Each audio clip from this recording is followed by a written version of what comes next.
പേര് നിഖിൻ. റസിദാൻ. നമ്മള് വർക്ക് ചെയ്യുന്നത് ഹാപ്പി ലാബ്സിലാണ്. അപ്പോ നമുക്ക് ഇനീഷ്യലി നമ്മുടെ ഇന്ത്യയിൽ ചെയ്യുന്ന സമയത്ത് നമുക്ക് കുറച്ച് പാഴ്ചകളൊക്കെ ഉണ്ടായിരുന്നു. അപ്പോ നമുക്ക് അതിന്റെ കൂടെ തന്നെ എക്സ്ട്രാ കുറച്ച് ഡാമേജ് ആഡ് ചെയ്യാനുണ്ടായിരുന്നു. നമുക്കിപ്പോ ആകെ ഒരു 3 വർക്ക് സ്റ്റേഷൻസ് ചെയ്യുന്നുള്ളൂ. അതിന്റെ കൂടെ നമ്മളൊരു 4 വർക്ക് സ്റ്റേഷൻസ് കൂടെ ആഡ് ചെയ്തു. അപ്പൊ അത് ആഡ് ചെയ്യുന്ന സമയത്ത് നമുക്ക് കുറെ ഇനീഷ്യലി ഇവിടുത്തെ വയറിംഗ് ആയാലും അങ്ങനത്തെ കാര്യങ്ങളൊക്കെ ആയാലും കുറച്ച് ഡിസോർഡർ ആയിട്ടായിരുന്നു ഉണ്ടായിരുന്നു. അപ്പൊ നമുക്ക് അതെങ്ങനെ എക്സിക്യൂട്ട് ചെയ്യാനുള്ള ഒരു ഐഡിയ ഇല്ലായിരുന്നു.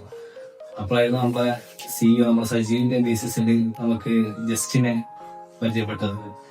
ജസ്റ്റിൻ വന്നു, ജസ്റ്റ് നോക്കി ആ സംഭവമൊക്കെ നോക്കി പറഞ്ഞപ്പോ നമുക്ക് തന്നെ ഒരു കോൺഫിഡൻസ് കിട്ടി. പുള്ളി ഈ കാര്യം ഹാൻഡിൽ ചെയ്തോളൂ എന്നുള്ള ഒരു കോൺഫിഡൻസ് കിട്ടി.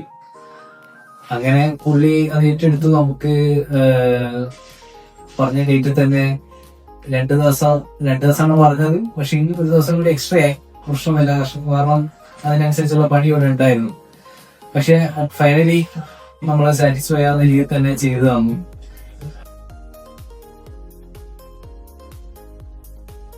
നമുക്ക് ഓവറോൾ ഉദ്ദേശിച്ച പോലെ തന്നെ നമുക്ക് വേണ്ട ചില കാര്യങ്ങളും ചേഞ്ചസും കാര്യങ്ങളൊക്കെ ആണെങ്കിലും നമ്മൾ പറഞ്ഞതൊക്കെ ഇൻപുട്ട് എടുത്തിട്ട് തന്നെയാണ് നമുക്ക് ഇവിടെ ചെയ്തിട്ടുള്ളത്. അപ്പൊ മൊത്തത്തിൽ നമ്മള് ചെയ്ത രീതിയിൽ സാറ്റിസ്ഫൈഡ് ആണ്. ക്ഷമയോടുകൂടി നമ്മൾ പറയുന്ന സംഭവം കേട്ട് ചെയ്ത് തന്നിട്ടുണ്ട്. അത് നമ്മൾ 100% സാറ്റിസ്ഫൈഡ് ആണ്. ഞാന് ജസ്റ്റിൻ എന്ന് പറയില്ല, ജസ്റ്റിന്റെ കമ്പനിയുടെ പേര് പറഞ്ഞില്ല. കമ്പനിയുടെ പേര് എന്ന് പറയുന്നത് ലൂയിസ് ഇന്റീരിയേഴ്സ് ആണ്. അങ്കമാലിയിലാണ് അത് ലൊക്കേറ്റ് ചെയ്തിരിക്കുന്നത്. അപ്പോ ഇന്റീരിയർ സംബന്ധമായിട്ടുള്ള എന്ത് വർക്ക് ഉണ്ടെങ്കിലും പുള്ളിനെ സമീപിച്ചാൽ മതി. ക്ഷമയോടുകൂടി പുള്ളി നിങ്ങൾ പറയുന്ന രീതിയിൽ ചെയ്ത് തരും. നിങ്ങൾക്ക് സാറ്റിസ്ഫൈ ആവുന്ന രീതിയിൽ പുള്ളി അത് എക്സിക്യൂട്ട് ചെയ്ത് അതില് എനിക്ക് ഉറപ്പാണ്.